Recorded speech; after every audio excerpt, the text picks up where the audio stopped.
आप सबको मेरी प्यार भरी नमस्कार दोस्तों। उम्मीद करता हूँ आपका जीवन बहुत शांतिमय चल रहा है और आपको हर प्रकार की जो आध्यात्मिक उन्नति है वो प्राप्त हो रही है, आपका विवेक जाग रहा है। तो दोस्तों आज बात करेंगे कर नैनो दीदार महल में प्यारा है पे।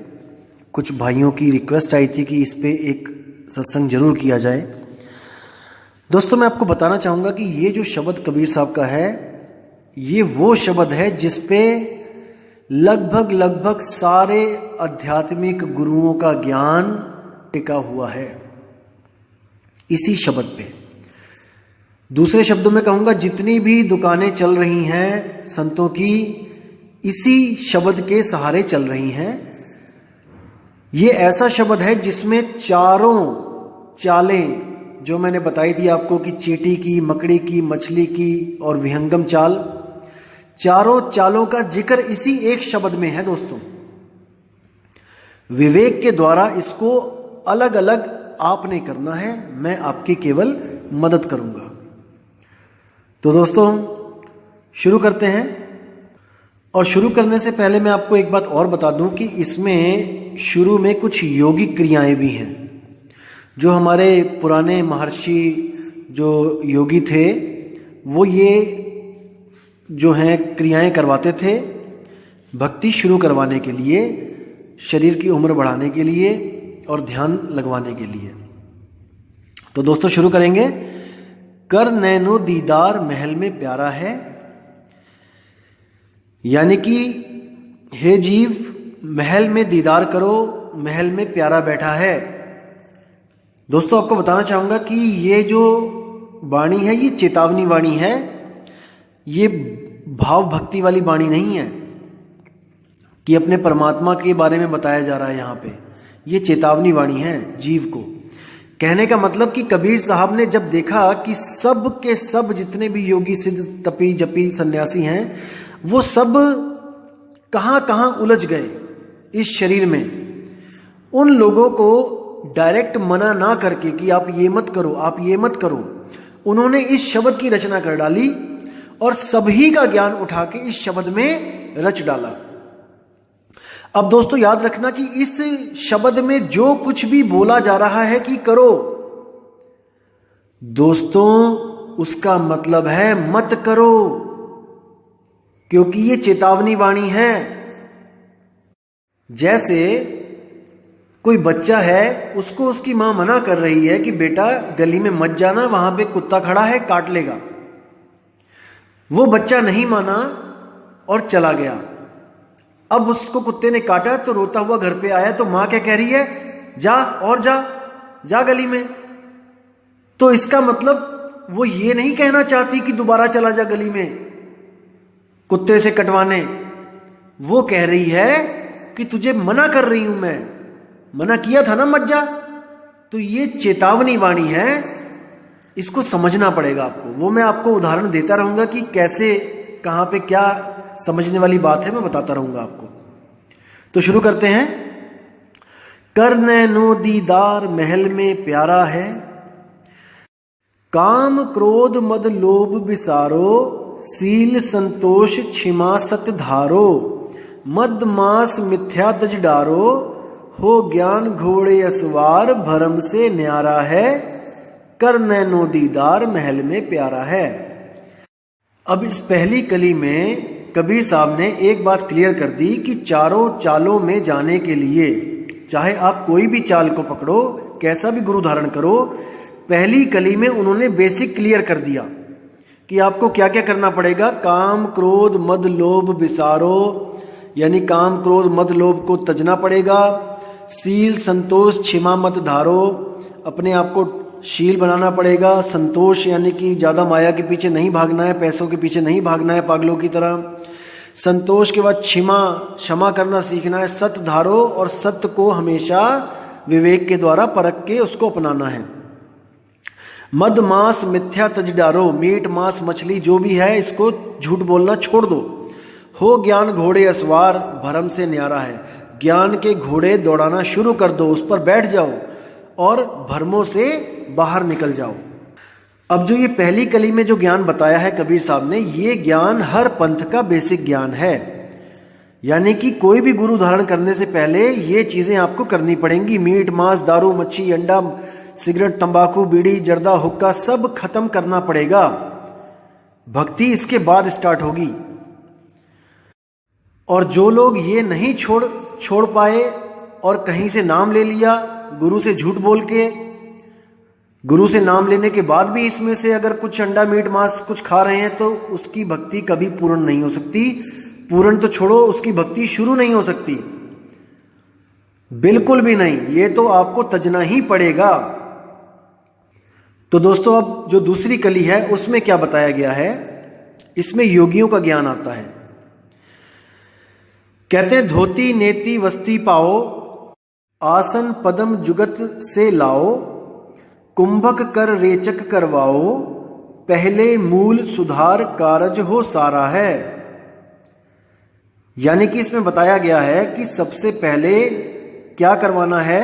जो योगी हैं वो क्या करवाते हैं, धोती नेति वस्ती करवाते हैं, आसन लगवाते हैं। ये जल क्रियाएं होती हैं। धोती में 3-4 उंगल जो चौड़ा कपड़ा होता है और 7-8 हाथ लंबा जो कपड़ा होता है, उसको पानी के साथ निगल लिया जाता है और कुछ देर के बाद उसको जैसे निगला है वैसे ही खींच के बाहर निकाल दिया जाता है और उसी के साथ पेट की जितनी भी गंदगी होती है वो बाहर आ जाती है। बस्ती में क्या होता है, बस्ती में गुदा द्वार से पानी को अंदर डाला जाता है और जो वहां पर मल जो जम गया होता है उसको उसी द्वार से बाहर निकाल दिया जाता है। और नेति में एक रेशम की डोर होती है जिसको योगी नाक में से डाल के गले से निकाल लेते हैं। पहले एक नाक के सुराख में डाला, गले से निकाला, फिर उसको खींच के आगे पीछे करके जो जितनी बलगम होती है, जितनी भी गंदगी होती है उसको बाहर कर लेते हैं। फिर वही क्रिया दूसरी नाक से करते हैं। तो ये धोती नेति इसी योग क्रिया का एक अंग है। अब रेचक, पूरक और कुंभक क्या होता है, इसको समझेंगे। पूरक का अर्थ होता है श्वास लेना। जैसे ही हम श्वास लेते हैं अंदर को, वो पूरक कहलाता है। और रेचक का मतलब होता है श्वास छोड़ना। हम लोग जन्म से लेकर मृत्यु तक पूरक और रेचक ही करते रहते हैं। यानी कि श्वास लेते हैं, श्वास छोड़ते हैं, श्वास लेते हैं, श्वास छोड़ते हैं। और श्वास लेने और श्वास छोड़ने के बीच में जो एक गैप होता है, जहां पे हम ना श्वास ले रहे हैं और ना छोड़ रहे हैं, जिसको ठहराव कहते हैं। जब हम ठहरते हैं श्वास लेने के बाद, छोड़ने के बीच में, उसको कहते हैं कुंभक। और इसका अभ्यास कैसे किया जाता है, जैसे आप श्वास छोड़ें तो आप ऐसे छोड़ें कि छोड़ते ही जाएं, छोड़ते ही जाएं, छोड़ते ही जाएं, जब तक सारी सांस खाली ना हो जाए। छोड़ते रहें। जब आप छोड़ देंगे तो वहां पर आप रुक जाइए, श्वास मत लीजिए, थोड़ी देर रुकिए। और जब लगे कि अब नहीं रुक पा रहा हूं, तब श्वास ऐसे लीजिए कि पूरा अंदर तक भर लीजिए, लगातार एक ही बार में। जब आप और सांस ना ले पाओ वहां तक इसको पूरा भर लो और फिर एक गैप दो, श्वास मत छोड़ो। और जब लगे कि अब श्वास छोड़नी ही पड़ेगी, तब फिर ऐसे श्वास छोड़ो कि लगातार छोड़ते ही चले जाओ। तो ऐसे ही ये क्रिया करते जाओगे तो रेचक, कुंभक, पूरक में आप माहिर होते जाओगे। आपका शरीर स्वस्थ होता जाएगा, आपकी आयु लंबी होती जाएगी और आपके अंदर जितने भी वायु के विकार हैं वो सब के सब इसके द्वारा ठीक हो जाएंगे। तो ये हो गया योगियों का योग। अब कुछ गुरु ऐसे भी हैं जो इसको बताएंगे भी नहीं आपको। जब ये वचन पढ़ेंगे, कर नैनो दीदार महल में प्यारा है, इस लाइन को जल्दी जल्दी बोल के इसका अर्थ भी नहीं करेंगे, क्योंकि जनता ये ना पूछ ले कि गुरुजी आपने पहली पौड़ी तो छोड़ ही दी, आपने ये सब तो हमें कराया ही नहीं, आप सीधे दूसरी पौड़ी पे कैसे चढ़ गए। जैसे कई पंथ सीधे त्रिकुटी से चढ़ना शुरू करते हैं तो उनपे तो ऑब्जेक्शन उठा देते हैं ये ऐसे गुरु कि भाई नीचे से क्यों नहीं स्टार्ट कर रहे हो, ये पौड़ियां क्यों छोड़ दी। अपनी बार में इस पौड़ी को छोड़ देते हैं क्योंकि कोई पूछने वाला नहीं है। इनको संगत थोड़ी नहीं पूछेगी गुरु से। ये तो क्रॉस क्वेश्चनिंग हम जैसे लोग करेंगे कि भाई जब करना है तो पूरा करो, वरना जहां मर्जी से शुरू कर दो। तो इसको समझना है, विवेक के द्वारा इनकी चालाकी को पकड़ना है दोस्तों। अब आगे क्या कहते हैं, मूल कमल दल चतुर बखानो, कलिंग जाप लाल रंग मानो, देव गणेश तह रूपा थानो, रिद सिद्ध चवर ढुलारा है। कि सबसे नीचे जो मूल कमल है वहां पर एक ऐसा कमल है जिसके 4 पंख हैं, 4 पंखुड़ियां हैं जिसकी, और वहां पे लाल रंग निशानी है वहां की, कि आपको लाल रंग महसूस होगा वहां पे। और वहां पर देव गणेश वहां पे बैठा है, और वो रोपा थानो यानी कि सुरती को आगे नहीं जाने दे रहा है। रिद्ध सिद्ध चमर दुलारा है, अगर वहां तक कोई सुरती पहुंचती भी है तो उसको रिद्धियों सिद्धियों के जाल में ये फंसा देता है, ताकि ये और ऊपर ना जा पाए, यहीं से भ्रमित होके फिर वापस नीचे गिर जाए।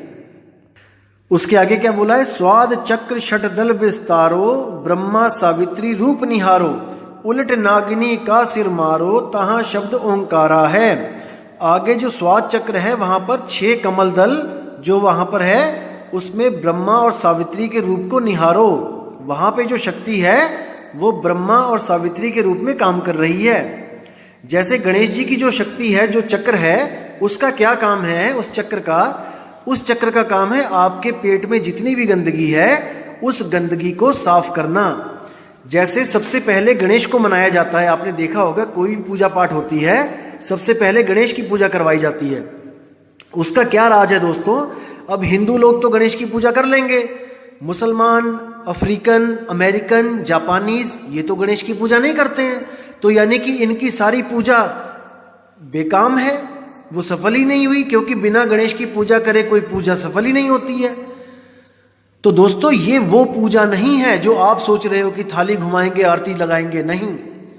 गणेश जी का कार्य होता है कि जितना भी पेट का जो मल होता है, गंदगी होती है, उसको बाहर निकालना। अगर आप योग क्रियाओं को देखोगे तो एक गणेश क्रिया भी होती है। अगर आपकी दिनचर्या में सबसे पहले सुबह उठ के पहला कर्म पेट की सफाई करना है, तब तो आप बहुत अच्छा बाकी कर्म भी करते रहोगे। अगर आप सुबह उठ के पहले फ्रेश नहीं होते हो दोस्तों, तो आपको कब्ज की प्रॉब्लम होगी, और भी कई ऐसी प्रॉब्लम होंगी कि आपको मल त्यागने में प्रॉब्लम आने लगेगी। तब गणेश क्रिया यूज की जाती है। उसमें क्या होता है, उंगली ली जाती है, उंगली में तेल लगा के, जो बड़ी वाली उंगली है उसमें तेल लगा के गुदा के अंदर डाल के क्लॉकवाइज और एंटी क्लॉकवाइज बड़े सावधानी से घुमा के गंदगी को बाहर निकालना होता है। तो ये तब किया जाता है जब आपका स्वास्थ्य ठीक ना हो, ये गणेश क्रिया होती है। तो बाकी जितने पाकिस्तानी हैं, अमेरिकन हैं, ये लोग हैं, ये गणेश को कैसे मनाएंगे भाई? सुबह सुबह जाके फ्रेश होना ही गणेश को मनाना कहलाया जाता है। थालियां लेके घुमाना नहीं, या कोई कलिंग जाप नहीं। गणेश मनाना यानी कि सुबह उठ के सबसे पहले अपना पेट साफ करना, ताकि बाकी के जितने भी कर्म है, जितनी भी पूजा है, जैसे पेट पूजा है, कर्म ही पूजा है, बाकी सारे कर्म इस गणेश क्रिया के, इस मल त्यागने के बाद करने हैं। तब आपका स्वास्थ्य एकदम ठीक रहेगा। तो बाहर के जितने भी लोग हैं वो सुबह फ्रेश होके गणेश को मनाते हैं, ताकि उनके बाकी काम सफल हो जाएं। नहीं तो सारा ध्यान यहीं पे फंसा रहेगा कि आज मैं सुबह गया ही नहीं। अब आगे जो बताया कि स्वाद चक्र में जो ब्रह्मा सावित्री है वो क्या है, वो कैसे काम करता है वो चक्र? ब्रह्मा सावित्री ही वो चक्र है जिससे शादी के बाद संतान उत्पत्ति होती है। ब्रह्मा बीज डालता है कहां पर? खेत में, और वहां से सृष्टि का विस्तार करता है, गर्भ में बच्चा पैदा करता है। और वहां का मंत्र बताया गया है ओमकार, ओमकारा। आगे कहते हैं नाभि अष्ट कमल दल साजा, श्वेत सिंहासन विष्णु विराजा, हिरिंग जाप तासु मुख गाजा, लक्ष्मी शिव आधारा है। अब यहां बताया गया है कि नाभि में 8 पत्तों का कमल है, और वहां के जो धनी हैं वो विष्णु जी हैं।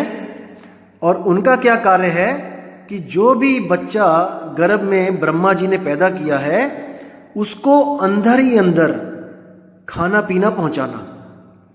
आपने देखा होगा बच्चे के नाभि से माँ के शरीर को जोड़ दिया जाता है। जब वो गर्भ में होता है 9 महीने तक, तो उसका खाने पीने का सारा इंतजाम विष्णु जी करते हैं। और जब वो बच्चा बाहर आ जाता है तो उसको काट दिया जाता है, उसकी जो नाड़ी होती है, और वो जो खाना खाता है वो भी डायरेक्ट पेट में जाता है नाभि के पास, और वहां से ही उसका रस निकाला जाता है। जो कुछ भी वो खाता है वो सारा कार्य विष्णु जी का है। और वहां का जो जाप है, जो लोग योगी वहां का जाप करते हैं, वहां सिद्धियां जो प्राप्त करते हैं, वो हीरिंग जाप है वहां पे। और इसका जो आधार है वो शिव आधारा, यानी कि हृदय कमल से सारी पावर वो लेता है। अब आगे चलते हैं, आगे क्या बोलते हैं? 12 कमल हृदय के माही, जंग गौर शिव ध्यान लगाही, सोहंग शब्द तहां धुन छाई, गण करे जय जयकारा है। अब आगे जो हृदय कमल है वहां पर 12 पत्तों का जो है वहां पे कमल है, और वो स्थान है शिव और पार्वती का। अब वहां पर उनका क्या कार्य होता है? आपने देखा होगा कि शिव जी के पास जो डमरू है, वो डमरू चलता है कैसे? डम डम डम डम। तो वही जो शिव जी का जो मेन कार्य है वो है दिल की धड़कन जो डमरू की तरह चलती है, धक धक धक धक, उसको रोकना, यानी कि संहार करना। जो ब्रह्मा जी ने पैदा किया है, जिसकी विष्णु जी पालना कर रहे हैं, उसी को संहार करना शंकर जी का कार्य है। याद रखना दोस्तों, इस दुनिया में कोई भी आदमी ऐसा नहीं है जो बिना हार्ट अटैक के मरता है। हार्ट अटैक का मतलब यह है कि दिल की धड़कन रुक जाना। आपकी दिल की धड़कन चल रही है और आपका दिमाग डेड है, आपके हाथ पैर सब कुछ कोमा में, सब दिमाग कोमा में, सब कुछ जीरो है, लेकिन आपकी दिल की धड़कन चल रही है, तो आपको डेथ सर्टिफिकेट नहीं दिया जाएगा। डेथ सर्टिफिकेट उसका ही मिलेगा जिसका संहार शंकर जी ने कर दिया है, जिसका डमरू शंकर जी ने रोक दिया है। और शंकर जी का तांडव क्या होता है? जब भी किसी की मौत आती है या जब भी कोई किसी को मारने जा रहा होता है, तब उसकी धड़कन 10 गुना स्पीड से भाग रही होती है। वही तांडव नृत्य है शंकर जी का। जब ये तांडव नृत्य होने लग जाए तो समझ जाओ कि या तो यहां वाला मरेगा या सामने वाला। जैसे किसी का झगड़ा हो तो दिल की धड़कन सुपर फास्ट हो जाती है, और इन दोनों में से एक को तो शंकर खत्म ही करेगा। अब कहते हैं कि वहां का जो शब्द है वो है सोहंग शब्द, और वहां पे उनकी जय जयकार हो रही है। जो लोग इन कमलों को भेद के ऊपर चढ़ते हैं, उनको वहां पे ये सारे नजारे सुरती को दिखाए जाते हैं, ये भरमजाल सारा दिखाया जाता है।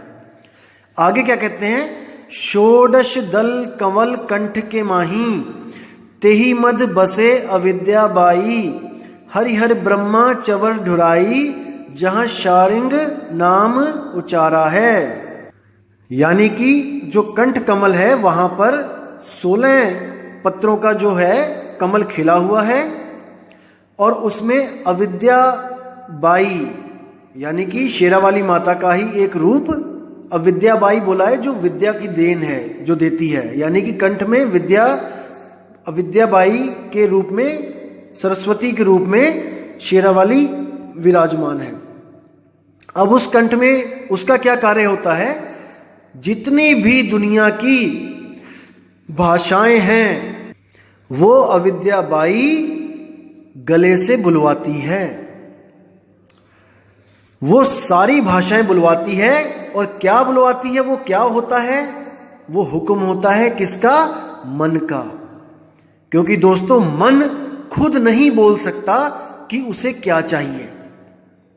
जैसे आप बैठे हुए हो और आपके दोस्त भी बैठे हैं, अब आपका मन कर रहा है कि सिगरेट पीना है, तो अगर आप मन में सोचोगे अकेला केवल कि चलो सिगरेट पीने चलते हैं, तो वो आपके दोस्तों को सुनाई नहीं देगा, क्योंकि मन बोल नहीं सकता।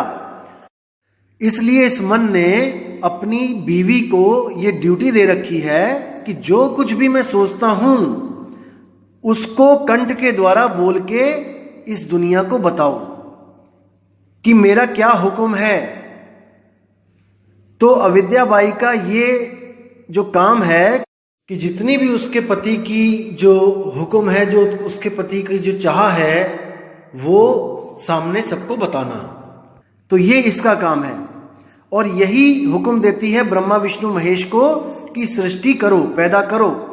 ब्रह्मा जी को हुक्म देती है कि बीज डालो, विष्णु जी को हुक्म देती है कि जो ब्रह्मा जी पैदा कर रहे हैं जीव, उनको आप भोजन पानी दो, और शंकर जी को आदेश देती है कि आप समय आने पे उनका संहार कर दो।